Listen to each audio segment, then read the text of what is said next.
नमस्कार दोस्तों, SS practical education channel में आपका स्वागत है।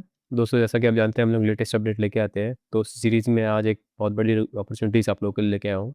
साइंटिफिक ऑफिसर सी की वैकेंसी है। जी हाँ, ग्रेजुएट लेवल जो स्टूडेंट्स हैं वो अप्लाई कर सकते हैं इस पोस्ट को। लेवल 10 की पोजीशन है ये दोनों ही। एक ओबीसी में दे रखी है, एक जनरल कैटेगरी में दे रखी है। जो सैलरी लगभग दे रखी है 1,18,000 रुपये दे रखी है। इसके अलावा एक और साइंटिफिक सी की ऑफिसर है। टोटल 3 पोस्ट यहाँ पे दी हुई है साइंटिफिक ऑफिसर सी की। ठीक है, पे लेवल 10 की वैकेंसी है। लगभग 56,100 बेसिक होती है। ग्रॉस सैलरी लगभग 1,18,110 रुपये हो सकती है, जैसा कि इसमें मेंशन है। जूनियर इंजीनियर की वैकेंसी है। Scientific assistant B, scientific assistant B, scientific assistant B, ये भी वैकेंसी है जो कि लेवल 6 की पोजीशन है। जी हाँ, लेवल 6 की पोजीशन है कंप्यूटर साइंस वाले स्टूडेंट्स के लिए। 3 और 1 4 वैकेंसी है दोस्तों टोटली, जिसमें से 3 अनरिजर्व की और एक एससी कैटेगरी में यहाँ पे दे रखी है। ऐसे ही एडमिनिस्ट्रेटिव असिस्टेंट की भी यहाँ पे वैकेंसी है और एडमिनिस्ट्रेटिव असिस्टेंट डी की भी वैकेंसी है। तो ये भी काफ़ी अच्छी वैकेंसीज़ है। ठीक पर आप लेवल 6 की पोजीशन है। लगभग 73,020 रुपये जो है ग्रॉस सैलरी इसमें होती है। उसके अलावा कंप्यूटर साइंस में एक और सुपरवाइज़र की वैकेंसी है। ट्रेड्समैन की वैकेंसी है। जी हाँ, और लेबोरेटरी असिस्टेंट की वैकेंसी है, क्लर्क की वैकेंसी है। और ये सभी ग्रेजुएशन लेवल की वैकेंसी है। कोई भी जो बीकॉम वाले स्टूडेंट्स है, बीसीए या बीकॉम वगैरह किया हुआ है, तो वो भी इस पोस्ट के लिए अप्लाई कर सकते हैं दोस्तों। वर्क असिस्टेंट की तो ये भी लेवल 1 की वैकेंसी है वर्क असिस्टेंट की। I think 10th and 12th वालों के लिए वैकेंसी है। तो ओवरऑल काफ़ी अच्छी वैकेंसी है ये। इसकी सारी डिटेल हम लोग जानेंगे इस वीडियो में। क्या-क्या इसमें एलिजिबिलिटी क्राइटेरिया है, क्या-क्या इसमें पर्क्स वगैरह मिल सकते हैं, कितना एडवांटेज है जॉब जॉइन करने का और सैलरी वगैरह कितनी हो सकती है, टोटल ग्रॉस सैलरी कितनी होगी, क्या कोई इसमें और ट्रिकी पार्ट भी है, वो भी सब मैं आपको बताऊँगा। तो वीडियो को लास्ट तक ज़रूर देखिएगा दोस्तों।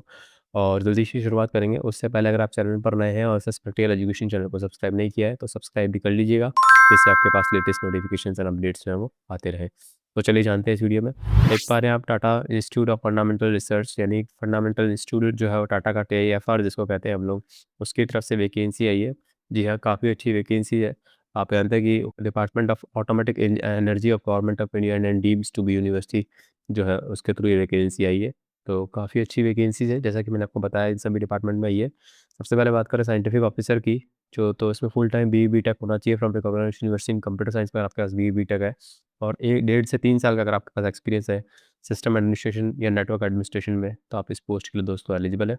Ability to learn the job, अगर आपके पास इसके रोल्स एंड रिस्पॉन्सिबिलिटी एक experience in installation and management of large scale IT infrastructure आपको आना चाहिए। Well versed in problem solving skills होनी चाहिए। डेटाबेस मैनेजमेंट सिस्टम की नॉलेज होनी चाहिए। प्रोफिशिएंसी इन प्रोग्रामिंग लैंग्वेज होनी चाहिए।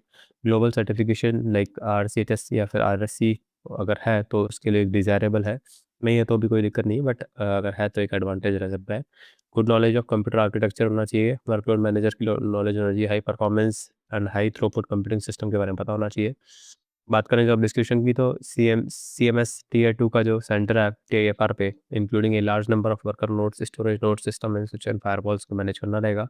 ईथरनेट लाइन स्विचेस लैन डीएनएस वगैरह को मैनेज करना रहेगा। Admin clustered Linux based servers उनको मैनेज करना रहेगा। स्टोरेज सर्वर्स को मैनेज करना रहेगा और नेटवर्क डेस्कटॉप्स को मैनेज करना रहेगा। User account share file system को जो है मैनेज करना इसका टास्क रह सकता है। मैक्सिमम जो एज लिमिट है दोस्तों वो 31 साल इसमें दे रखी है। जी हाँ, और mode of interview that interview है इसमें कोई एग्ज़ाम वगैरह नहीं मेंशन है। ऐसे एक और पोस्ट जो साइंटिफिक ऑफिसर की मैंने आपको ऊपर बताई, उसमें भी 2 से 3 साल का एक्सपीरियंस होना चाहिए in the field of chronologic engineering. जी हाँ, क्रोनोलॉजिक इंजीनियरिंग में आपके पास एक्सपीरियंस है तो आप इस पोस्ट के लिए एलिजिबल है। बात करें इसके अलावा एक और पोस्ट की, तो वो भी साइंटिफिक ऑफिसर की पोस्ट है। केमिस्ट्री बायो केमिस्ट्री या बायोलॉजी में अगर आपके पास एक्सपीरियंस है तो आप इस पोस्ट के लिए दोस्तों एलिजिबल है। बात करें जूनियर इंजीनियर बी की, तो ये भी कंप्यूटर साइंस वालों के लिए काफ़ी अच्छी वैकेंसी है। जी हाँ, डिप्लोमा अगर ये तो मैकेनिकल इंजीनियर वालों के लिए, बट जो सीनियर साइंटिफिक असिस्टेंट वाली है कंप्यूटर इंजीनियर्स के लिए वैकेंसी है।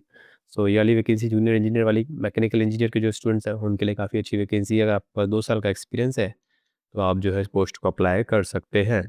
मैक्सिमम एज इसमें 28 साल दी हुई है। साइंटिफिक असिस्टेंट की बात करें बी की, तो एक पोस्ट है दोस्तों में फुल टाइम ग्रेजुएट इसमें होना चाहिए। ठीक है, कंप्यूटर साइंस में अगर आपके पास है तो आप इस पोस्ट के लिए एलिजिबल हैं और 2 साल का एक्सपीरियंस होना चाहिए IT support, system administration, networking या मेंटेनेंस वगैरह में। तो आपको काफ़ी अच्छा एडवांटेज यहाँ पे मिल सकता है। मैक्सिमम एज लिमिट 33 साल है दोस्तों इसमें। ऐसे ही साइंटिफिक बी की एक और वैकेंसी है। इसमें भी अगर आपके पास फुल टाइम साइंस में अगर कोई डिग्री है कंप्यूटर साइंस वगैरह में या आईटी में, तो आप इस पोस्ट के एलिजिबल है। 1 साल का इसमें एक्सपीरियंस मांगा गया है दोस्तों।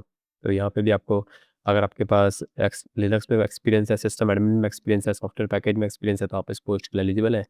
और मॉलिक्यूलर डायनेमिक में अगर आपके पास एक्सपीरियंस है CPU एंड GPU आर्किटेक्चर में, तो भी आपके लिए काफ़ी अच्छा एडवांटेज दोस्तों ये है।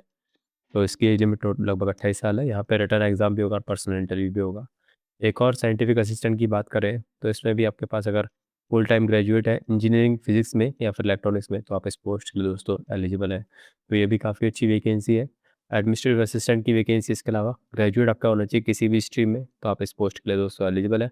और 5 साल का एक्सपीरियंस अगर आपके पास है एस्टेब्लिशमेंट या फिर अकाउंट्स में, तो काफ़ी अच्छी वैकेंसी दोस्तों आपके लिए हो सकती है। 33 साल की इसमें मैक्सिमम एज लिमिट है। और एक पोस्ट जो है वो उसके अलावा एडमिनिस्ट्रेटिव असिस्टेंट बी में भी है।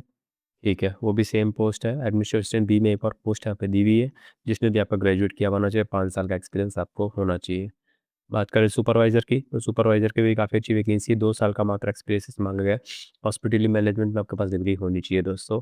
ऐसे ही ट्रेड्समैन की वैकेंसी है प्लम्बर वगैरह की, जो कि कंप्यूटर साइंस वालों के लिए तो काम की नहीं है, बट जो मेरे अदर स्ट्रीम के स्टूडेंट्स हैं, उनके लिए काफ़ी हेल्पफुल हो सकता है, वेल्डर वगैरह के लिए, इलेक्ट्रीशियन के लिए।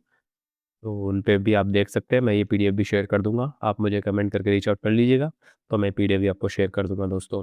और लैबोरेटरी असिस्टेंट की भी एक पोस्ट है, उसके अलावा क्लर्क की भी एक पोस्ट है, ठीक है। बस सिंपल ग्रेजुएशन आपका किया हुआ होना चाहिए, तो आप इस पोस्ट के लिए एलिजिबल है, टाइपिंग नॉलेज आपको होनी चाहिए। उसके अलावा क्लर्क की और भी वैकेंसी है, वर्क असिस्टेंट की वैकेंसी है, जिन पे आप देख सकते हैं एसएससी वगैरह आपका किया हुआ है, तो आप इसके लिए एलिजिबल है। लाइक 10th-12th का अगर आपका रिकॉग्नाइज्ड बोर्ड से किया हुआ है, और या फिर अगर एनटीसी का अवॉर्डेड है by national council of vocational training NCVT के द्वारा, तो आप इस पोस्ट के लिए दोस्तों एलिजिबल है। और अगर वर्क असिस्टेंट में आपके पास एक्सपीरियंस है, तो भी आप इस पोस्ट के लिए दोस्तों इसमें एलिजिबल है। सिक्योरिटी गार्ड की इसके अलावा वैकेंसी है, तो ओवरऑल काफ़ी अच्छी वैकेंसी है दोस्तों ये सभी। ठीक है, काफ़ी हेल्पफुल है, स्पेशली जो ऊपर मैंने आपको कंप्यूटर साइंस वाली वैकेंसीज़ बताई, वो तो काफ़ी ज़्यादा ही वैलिड है। कुछ आपके डाउट है इन पोस्ट को लेके या कोई और आपका क्वेश्चंस है, तो आप मुझे कमेंट कर दीजिएगा। चैनल पर नए हैं तो चैनल को भी सब्सक्राइब कर दीजिएगा। And thank you so much दोस्तों for watching the video and have a good day.